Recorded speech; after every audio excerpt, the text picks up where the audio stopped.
To travel between London and Tokyo is one hell of a jarring transition, traversing no less than 8 time zones and a cultural divide that nothing could have prepared me for. As I said goodbye to my parents and hauled my bag-laden trolley into the departure lounge at Heathrow Airport, I had no idea when I would see them again or how many years that I would be away. Any thoughts of sadness were suppressed by adrenaline and anxiety at the journey that was about to begin. The flight from Heathrow to Tokyo Narita Airport would take around 12 hours, inflicting the worst possible jet lag just in time for my arrival. I stared out the window and watched the London rooftops give way to the North Sea and the forests of Scandinavia.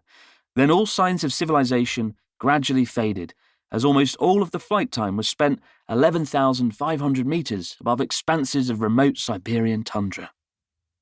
I attempted to get some sleep, but the girl beside me, a fellow participant in the jet scheme, had a snore so loud it put even the sound of the whirring jet engines to shame.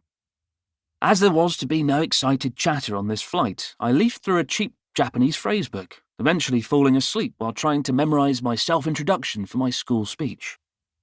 Aged 22 and fresh out of university, I was still consumed with disbelief that my first graduate job was on the opposite side of the world in a country where I knew no one, with a language I had no real comprehension of.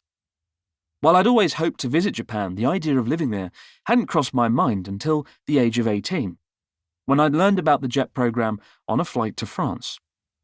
I'd sat next to a sweet middle-aged couple whose daughter was currently teaching in Japan, and they were thrilled to hear that I hoped to travel the world and teach English after graduating. By the end of the flight, they had convinced me to enroll and had ignited a new passion within me. Given this whole journey had kicked off from a conversation with strangers on a plane, it was unfortunate that today's far longer flight had yielded no such destiny-altering encounters so far. Just buzzsaw snoring and frustration. After the 12 hours had passed, I awoke with a thud as the plane landed at Narita Airport. As I looked out at the grim terminal building, it all felt rather anticlimactic. There were no Kawara roof tiles or pagodas. A quick scan of the landscape offered no far-off view of a snow-capped Mount Fuji. There was almost nothing to indicate that we'd landed in Tokyo. And to some extent, we hadn't. It quickly transpired that Narita Airport wasn't so much in Tokyo as slapped down in some rice fields 70 kilometres east of the city. As I stepped out of the terminal and into the oven-baked afternoon, I was appalled that the air could be so despicably humid. Each breath was like inhaling a mouthful of steam. Fortunately, before my blood had the opportunity to evaporate, I was promptly bundled onto a waiting coach along with the other jets, where I said a prayer to the gods for the absolute miracle that is air conditioning as we took off down the highway into Tokyo. If Narita has one thing going for it, it allows you to appreciate the sheer breathtaking scale of the world's biggest city. The journey begins on the endless plains of Chiba Prefecture, with clusters of traditional Japanese homes nestled between miles of rice fields.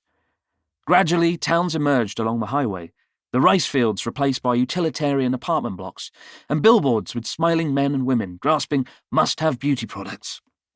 I spotted a tacky love hotel built in the shape of a medieval castle, with the awkward name Hotel Smile, Love Time, emblazoned across its rooftop. 37 million people call the Greater Tokyo area home. That figure almost seems incomprehensible, over half the British population in just one city. But when your eyes first set upon the Tokyo skyline, it's a figure that quickly becomes believable. In the space of just 1 hour, all greenery had disappeared. As our coach crossed the Rainbow Bridge in Tokyo Bay, we were surrounded by towering high-rises on all sides, the iconic Tokyo Tower, Japan's answer to the Eiffel Tower, protruding through the skyline.